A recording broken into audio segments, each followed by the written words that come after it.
Good evening. मेरी आवाज आ रही है आप लोगों तक? Good evening sir. Good evening sir. Good evening बच्चों। तो चलिए आज हम शुरू करते हैं। स्क्रीन शेयर हो रही है सभी लोगों के साथ? Yes sir. अच्छा, यस सर। चलिए ठीक है।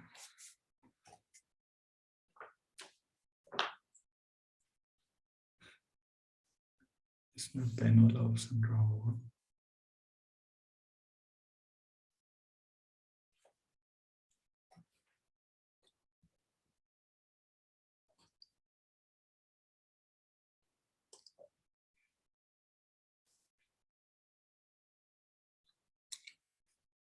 तो पहला हमारा नया चैप्टर है हीट ट्रांसफर के बारे में। तो कल मैंने आप लोगों को जो बताया था Mayer formula Cp minus Cv equal to R, वो 1 मोल गैस के लिए था। तो आप लोगों को समझ में आ गया था या कोई दिक्कत आई किसी को? सर आ गया था। ठीक।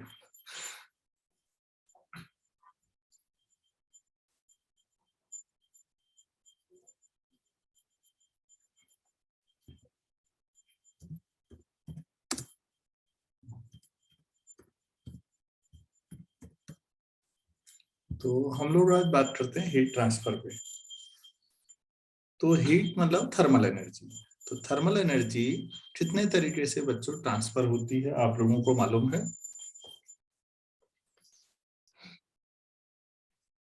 सर 3। हाँ, कौन से तरीके हैं वो 3? सर कंडक्शन, कन्वेक्शन और रेडिएशन। Very good. तो कंडक्शन में क्या होता है बच्चों?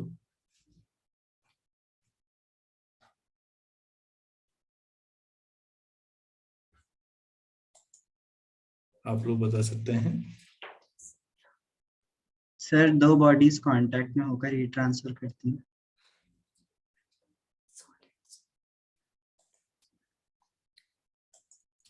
अच्छा, कंडक्शन एक तरीका हुआ। हम आज इन्हीं पे बात करेंगे और इनके लिए मैथमेटिकल फॉर्मुलेशन भी करेंगे। एक तरीका कंडक्शन है, एक है कन्वेक्शन और तीसरा है रेडिएशन। ये 3 तरीके से हीट फ्लो होता है, हीट ट्रांसफर होती है। इसमें बच्चों जो शुरू के 2 हैं, इनके लिए आपको हमेशा मीडियम चाहिए। मतलब मैं कुछ मोटी मोटी बातें बता रहा हूँ, फिर एक एक करके हम कंडक्शन पे काम करेंगे। पहले रेडिएशन लास्ट वाला जो है उसके लिए मीडियम की जरूरत नहीं है।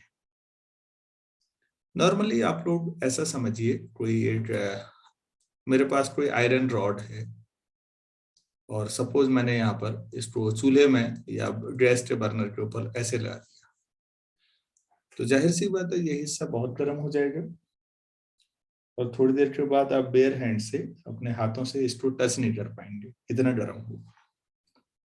लेकिन बच्चों ये पॉसिबल है कि इस वाले एंड पे जहां मैंने टिक किया है, इस एंड पे आप फिर भी पकड़ सकें थोड़ी देर तक। तो ये हिस्सा तो चूल्हे में नहीं था, तो इसका मतलब है कि थर्मल एनर्जी का फ्लो हुआ है। और इसमें सबसे मेन बात यह है कि जो मॉलिक्यूल्स के थ्रू हुआ होगा ना थर्मल एनर्जी का फ्लो, वो मॉलिक्यूल ने अपनी जगह नहीं छोड़ी।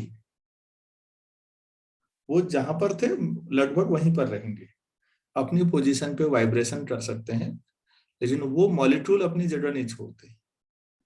तो कंडक्शन की जो सबसे खास बात यह है कि इसमें एनर्जी का फ्लो होता है। नॉर्मली हम सॉलिड के मामले में ऐसा मानते हैं, और सॉलिड में भी अलग अलग जो पदार्थ हैं उनका कंडक्शन का जो रेट है वो अलग होता है। जैसे अगर ये लोहे की एक रॉड है तो काफी एनर्जी फ्लो हो जाएगी, लेकिन बच्चों चूल्हे में ऐसी लोहे की रॉड की जो लकड़ी लगा रखी हो तो आप मानेंगे कि इसके पीछे एनर्जी काफी कम जाएगी। लकड़ी चूल्हे में लगी होती है, पीछे से पकड़ने में ज्यादा दिक्कत नहीं होती। क्या मेरी बात समझ पा रहे हैं आप लोग? Yes sir. Yes sir. हाँ, तो लकड़ी और लोहे से हमने ये समझा कि दोनों सॉलिड हैं, लेकिन थर्मल एनर्जी का फ्लो अलग अलग मेटल में या अलग अलग सब्सटेंस के लिए अलग अलग होता है। तो फिर मैथमेटिकली इसको कैसे करेंगे ये थोड़ी देर में सीखते हैं।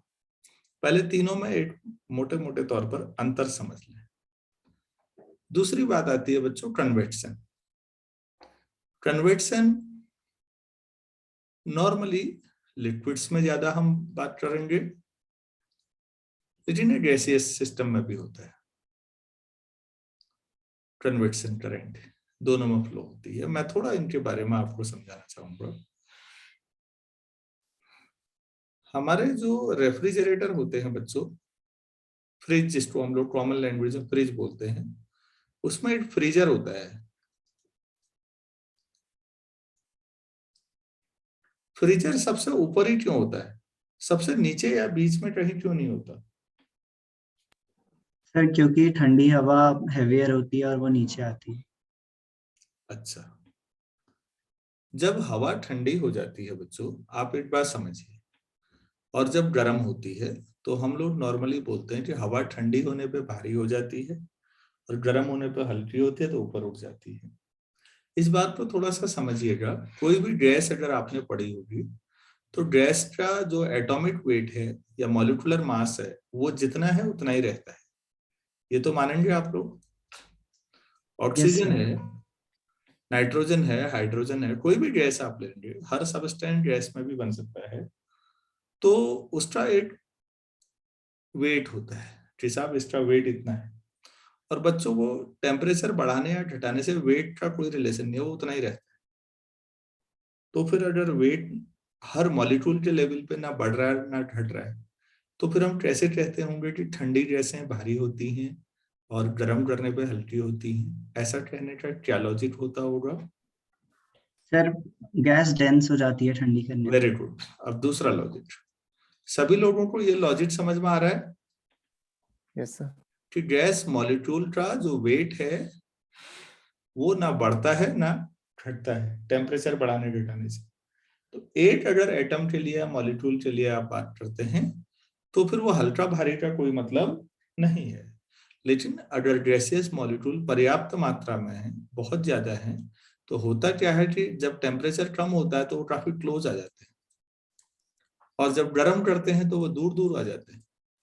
तो गैस की डेंसिटी का फर्क पड़ जाता है, डेंस होना। तो फर्क इससे पड़ता है। तो हम ये मान रहे हैं कि जब गैस का टेम्परेचर कम होता है तो एटमॉस्फेरिक प्रेशर उस पर लगता है और वो नीचे दबा देता है। लेकिन जब गैस मॉलिक्यूल के पास पर्याप्त एनर्जी होती है तो वो एटमॉस्फेरिक प्रेशर की भी चिंता नहीं करते, उसको वॉयलेट करते हुए ऊपर उठ जाते हैं। मैंने बॉइलिंग वाला मैटर जब समझाया था आप लोगों को तब ये बात बताई थी। ठीक है, अब इस बात को यहाँ पर समझिए। सपोज आपने यहाँ पर कोई चीज रखी, आप मार्केट से लाए कोई सामान, आपने यहाँ पर रखा, तो बच्चों फ्रिज के अंदर होता क्या है, ये गर्म है, तो इससे कांटेक्ट में आने पे जो एयर होगी वो भी गर्म हो जाएगी, और गर्म होगी तो एटमॉस्फेयर प्रेशर के खिलाफ वो ऊपर उठते जाएगी। ऊपर उठते उठते वो चले गई सबसे ऊपर वाले खाने में, फ्रीजर में। तो जाहिर सी बात है यहाँ पर टेम्परेचर कम हो जाएगा गैस का, और टेम्परेचर कम होगा उसकी तो एनर्जी भी कम होगी। एनर्जी कम होगी तो एटमॉस्फेरिक प्रेशर उसे दबा के नीचे फिर भेज देगा। अभी नीचे आएगा तो इसका टेम्परेचर कम है और इस सबस्टेंस का टेम्परेचर अभी भी ज्यादा है, तो थर्मल एनर्जी का फ्लो हमेशा ज्यादा टेम्परेचर से कम टेम्परेचर की ओर होता है। ये हवा फिर गर्म हो जाएगी, गर्म होगी तो ये फिर उठेगी ऊपर, उठ के फिर ठंडा हो जाएगा तो वापस फिर नीचे आ जाएगी। इस तरह से इसको एक कन्वेक्शन साइकिल कहते हैं। तो फ्रिज के अंदर कन्वेक्शन साइकिल, कन्वेक्शन करंट भी बोलते हैं कई लोग, कैसे फ्लो होती है ये समझ में आया या नहीं आया? आगे।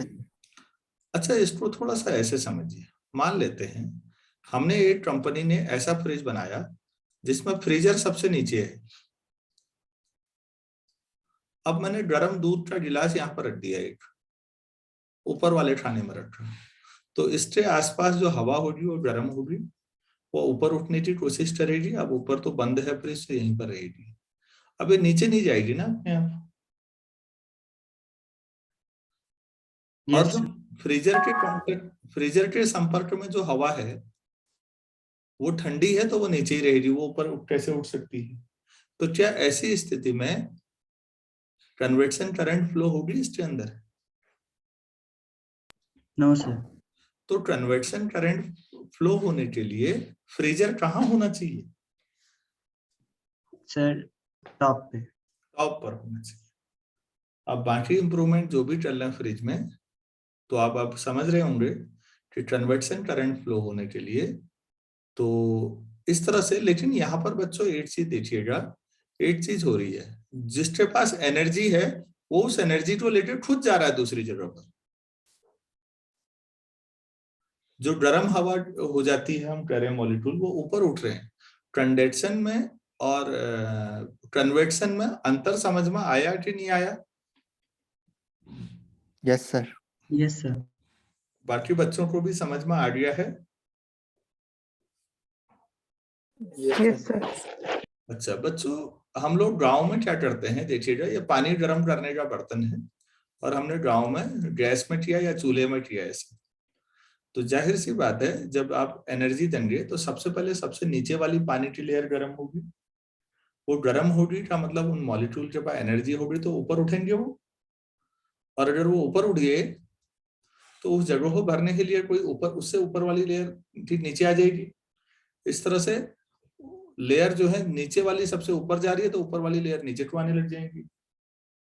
थोड़ी देर में सारा पानी गर्म हो जाएगा। मेरी बात समझ में आ रही है? Yes sir. हाँ सर। तो बच्चों यहाँ भी कन्वेक्शन करंट फ्लो होती है। अब थोड़ा सा शहरों में जो आजकल हो रहा है जरा उसको गौर करिएगा। आजकल बच्चों कई जगह क्या होता है कि पानी गर्म करने के लिए रॉड मिलती है बाजार में। रॉड ऐसे लगा दी हमने, ये रॉड है, सोच लो, पानी गर्म होने के लिए। तो होता क्या है बच्चों, कई बार पानी थोड़ा सा जब गर्म होता है, तब की कहानी कह रहा हूँ। पानी गर्म होगा तो रॉड जहां तक पहुंची पहले वहां तक का आसपास का पानी गर्म होगा। गर्म होगा तो वो मॉलिक्यूल ऊपर को उठेंगे। वो मॉलिक्यूल ऊपर को उठेंगे तो पानी की लेयर नीचे हो जाएगी, फिर गर्म होगी, फिर उठेगी। लेकिन ये कन्वेक्शन करंट लगभग इसी जोन में रह जाते हैं। अगर ये बाल्टी कुछ ज्यादा गहरी हुई और पानी ज्यादा गर्म नहीं हुआ तो नीचे के लेयर में पानी ठंडा मिल सकता है। ऐसा हो, अगर पानी, मैं फिर कह रहा हूं, पानी खूब गर्म हो जाएगा तब तो ऑब्वियस है कि वो सब जगह पहुंच जाएगा थोड़ी देर में। लेकिन पानी थोड़ा सा गर्म किया आपने और सीधे नहाने लग गए तो ऐसा हो सकता है कि लास्ट में आपको ठंडा पानी मिल जाए, या तो आप ढंग से मिक्स कर लें इसको। ऐसा अनुभव आप में से किसी का रहा है? Yes sir. हाँ, तो ये प्रैक्टिकली आप समझिएगा, पारंपरिक चूल्हे में गर्म करने में और इमर्सन रॉड से गर्म करने में क्या फर्क पड़ रहा है। इमर्सन रॉड से गर्म करने में रॉड ऊपर ही रह जाती है, कई बार बाल्टी गहरी होती है, नीचे का पानी उतना गर्म नहीं होता। इसमें कन्वेक्शन करंट पूरी फ्लो नहीं होती। सभी लोगों को ये बात समझ में आई या नहीं? Yes sir. Yes sir. तो अगर ऐसा पानी या तो खूब गर्म कर लें, या फिर अगर खूब नहीं कर रहे हैं तो उसके बाद फिर पानी को पूरा एक बार किसी मग से, जग से, गिलास से, लोटे से पूरा घुमा ले या दूसरी बाल्टी में डाल लें, मिक्स कर लें मतलब। वरना क्या होगा कि पूरा नहाने के बाद लास्ट में ठंडा पानी मिल जाएगा। तो ये छोटा सा उदाहरण था कि कन्वेक्शन करंट पूरे पानी में फ्लो क्यों नहीं हो रही है, क्योंकि आप ऊपर से नीचे गर्म कर रहे हो। और जब चूल्हे में गर्म करते थे बच्चों पारंपरिक, तो उसमें पूरे पूरे में कन्वेक्शन करंट चलती। इतना समझ में आया या नहीं आया? Yes sir. आया। अच्छा, यहाँ पर एक चीज और बच्चों, आप लोग अभी ना अप्रैल के महीने में देखिएगा, अप्रैल और मई के महीने में दोपहर के बाद कई बार धूल वाली आंधियां चलने लगती हैं, मैदानों में ज्यादा चलती हैं। ऐसा हुआ है? हल्द्वानी में जो लोग हैं वो महसूस करेंगे कई बार। होता क्या है देखिएगा, ये पहाड़ है, ये मैदान है, धूप पड़ी पहाड़ों पे तो तिरछी धूप पड़ती है, ज्यादा गर्मी नहीं होती, लेकिन मैदानी हिस्से में धूप नॉर्मली सीधी पड़ जाती है दोपहर में। तो जमीन के आसपास की हवा काफी गर्म हो जाती है। जमीन के आसपास की हवा गर्म हो जाती है तो हवा में ही दो लेयर हो जाती है। ये लेयर ज्यादा गर्म हो जाती है, ऊपर वाली कम। तो बच्चों जो ज्यादा गर्म हो जाएगी थोड़ी देर में ऊपर उठेगी या नहीं? और अगर Yes, ये sir. ऊपर उठी तो क्योंकि जितनी हवा नीचे है उतनी ऊपर नहीं है, थोड़ा तो ऊपर से आएगी आएगी, लेकिन उतनी हवा नहीं है, हवा की डेंसिटी कम होते जाती है ऊपर को। ऐसा मालूम है या नहीं है सबको? है सर। Yes, sir. तो बच्चों इधर नीचे काफी जगह बच जाती है, उस जगह को भरने के लिए पहाड़ों से ठंडी हवा आ जाती है तेजी से, और जो तेजी से आती है हवा वही तो आंधी तूफान हुआ फिर। तो आप Yes, लोग, sir. हाँ तो आप गौर करिएगा, अप्रैल से लेके अप्रैल मई के महीने में दोपहर के बाद ज्यादातर होता है, ये सुबह सुबह नहीं होता। तो ये भी कन्वेक्शन करंट का एग्जाम्पल है। जो प्रैक्टिकल एग्जाम्पल मैं दे रहा हूं आप लोगों के लिए, ये फिजिक्स समझने में बहुत मददगार होंगे। यहां तक कोई डाउट किसी को कुछ पूछना है तो बोलिए please.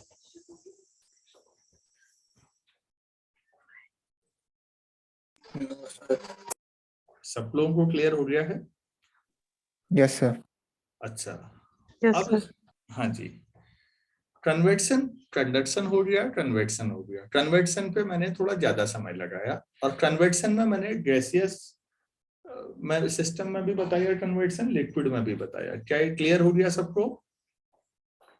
Yes, sir. Yes, sir. हाँ, अंतर जो आया वो कन्वेक्शन जब भी होता है उसमें मॉलिक्यूल एनर्जी लेके खुद चल देते हैं, कंडक्शन में मॉलिक्यूल चलते नहीं है। कंडक्शन में क्या होता है वो नेक्स्ट लेक्चर में क्लियर करूंगा मैं, एक्चुअल में क्या हो। अब मैं थोड़ा सा रेडिएशन पे आता हूं बच्चों।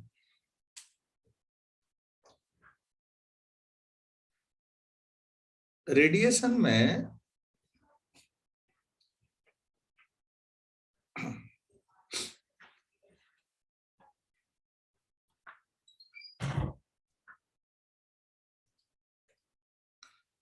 रेडिएशन में आप ये सोचिए, सन से यहां तक जो आपके वो आ रही है लाइट कैसे आ रही है, सन और अर्थ के बीच की दूरी कितनी है लगभग मालूम है किसी को? Sir, 15 crore kilometers.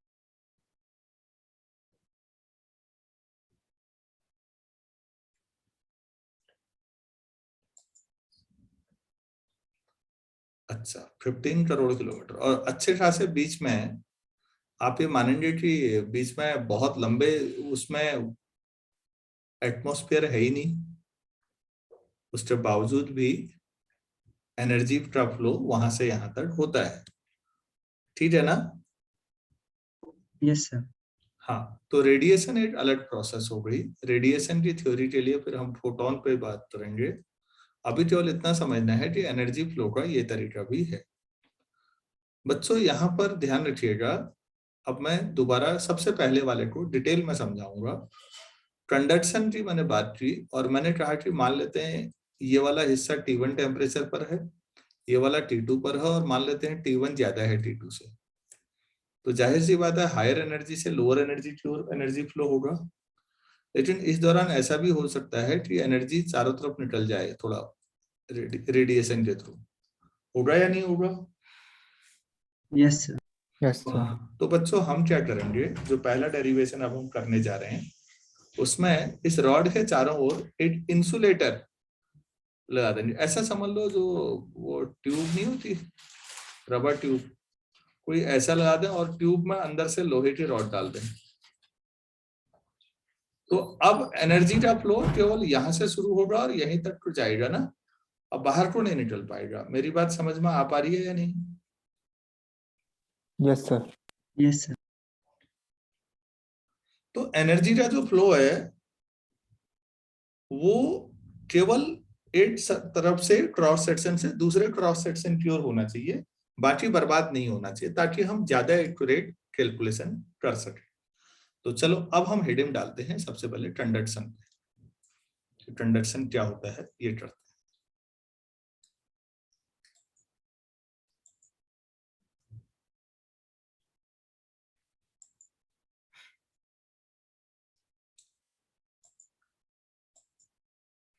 तो आप लोग हेडिंग डालिए conduction.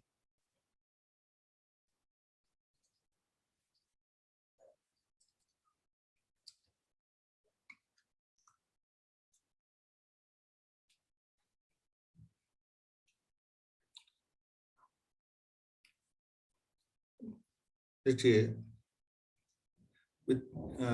in this process, thermal energy flows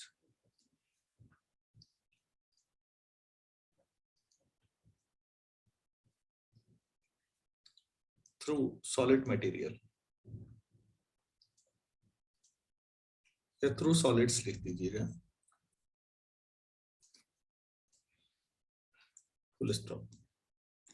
Molecules don't leave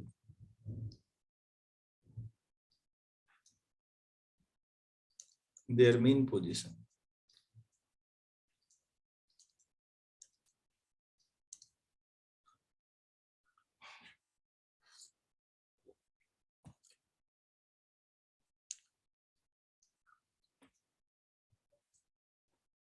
molecule अपनी मेन पोजीशन को नहीं छोड़ते इसमें।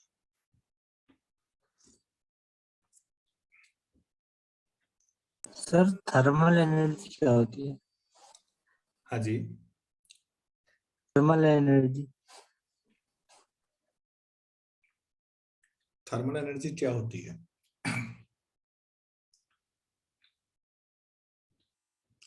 तो थोड़ा बहुत एनर्जी के बहुत सारे टाइप हैं, उसमें जो थर्मल टेम्परेचर बढ़ने पे जो आपको महसूस होता है वो थर्मल एनर्जी है।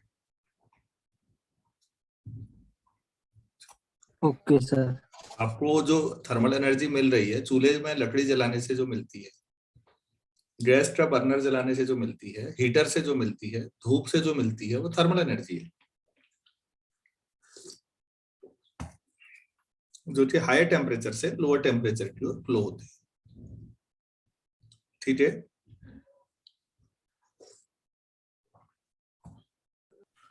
ठीक सर। सर चलिए वो हाई टेम्परेचर से लो टेम्परेचर पे हमेशा।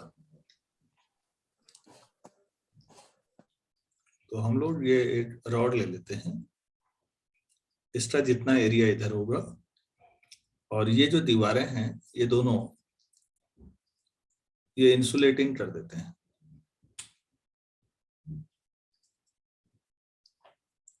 इसकी कोई लेंथ मान लेते हैं, मान लेते हैं ये L लेंथ है यहाँ से यहाँ तक, और इसका जो क्रॉस सेक्शन है ये मान लेते हैं A एरिया, यहाँ भी A मान लीजिए दोनों साइड। टेम्परेचर यहाँ T1 मान लेते हैं और यहाँ T2 मान लेते हैं।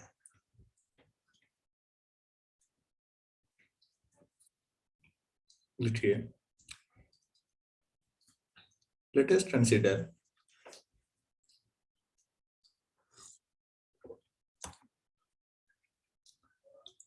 a cylindrical rod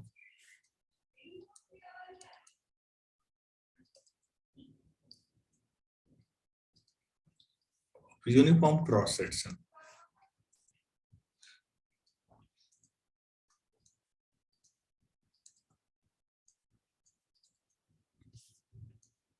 A and length L. Suppose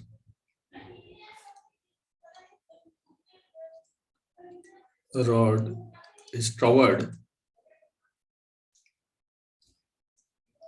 by insulating material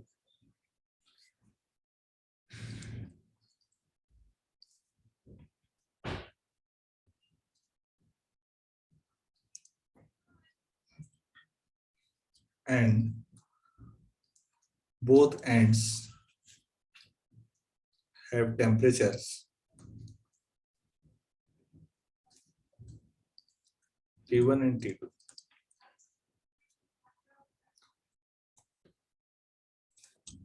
With T1 greater than T2 ऐसा करते हैं।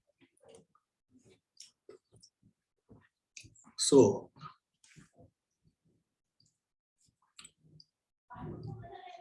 thermal energy will flow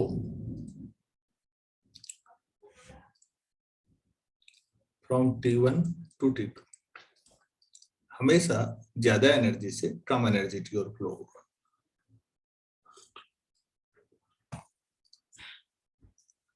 अब बच्चों यहाँ पर ये जो डेरिवेशन है ये एक्सपेरिमेंटल ऑब्जर्वेशन पे है, तो आप लिखेंगे एक्सपेरिमेंटली वी ऑब्जर्व दैट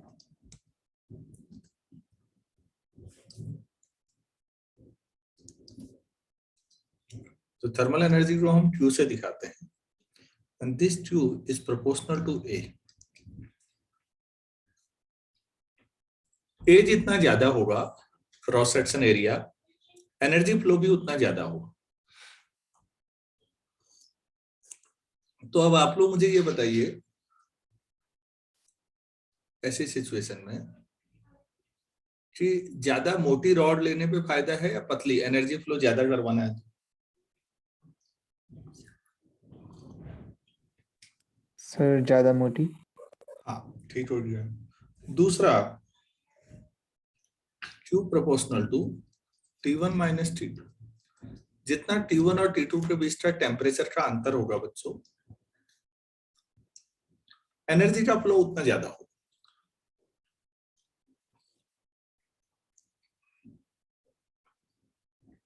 तीसरा Q proportional to small t, time, जितना ज्यादा देर तक आप इसे रखोगे उतनी एनर्जी का ज्यादा फ्लो होगा या नहीं, सोचो। Yes sir. और चौथा बच्चों Q प्रोपोर्शनल टू 1/L, जितनी ज्यादा लंबी रॉड लोगे एनर्जी फ्लो उतना कम पहुंचेगा वहां तक, क्योंकि बीच में भी खर्च होगा, बीच वाला हिस्सा भी तो गर्म होगा रॉड। तो रॉड की लंबाई कम लोगे तो ज्यादा एनर्जी पहुंच जाएगी दूसरी साइड, रॉड बहुत लंबी ले लोगे तो एनर्जी का एक हिस्सा बीच वाले हिस्से को गर्म करने में खर्च हो जाएगा। देखिए combining all these result,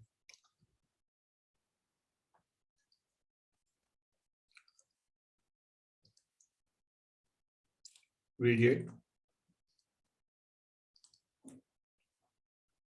Q proportional to A times into T upon L।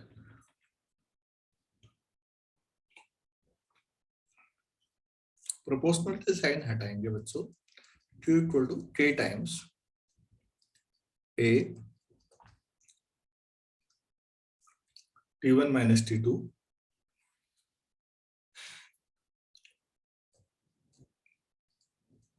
Times T upon L, ये फॉर्मूला होगा।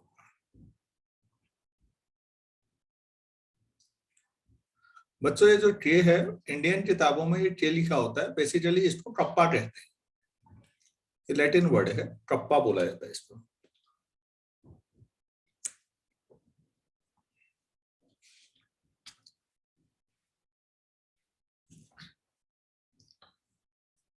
K का नाम लिखिए, मैं ये पेज पलट दूं, आगे नए पेज में पहुंच जाऊं, कोई दिक्कत तो नहीं है? किसी का छूटा है तो बोलिएगा। No sir. तो K के लिए लिखिए K is called coefficient of thermal conductivity of the material.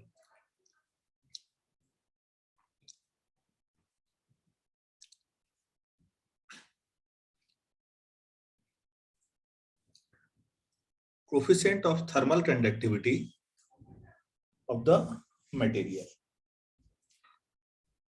तो ये थर्मल कंडक्टिविटी का फॉर्मूला होगा।